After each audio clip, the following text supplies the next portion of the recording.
A few years ago, I made a video installing door lights on my 2016 Mercedes-Benz C300.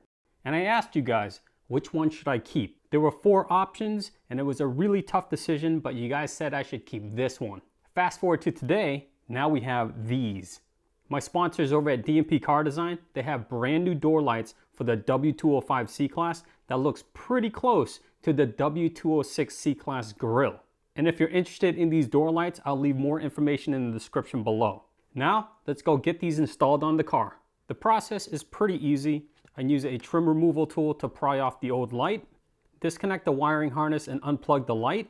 Now I just need to plug in the brand new door light and push it back into place. And I'll repeat that for all 4 doors. And here's the final result. How cool does that look?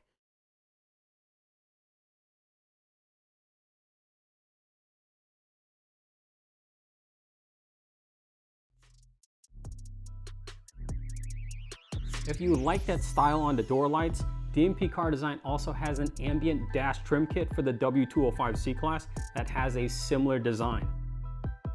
So head over to the website and definitely check out both of the products. Well, I hope you guys enjoyed the video. I'll see you next time.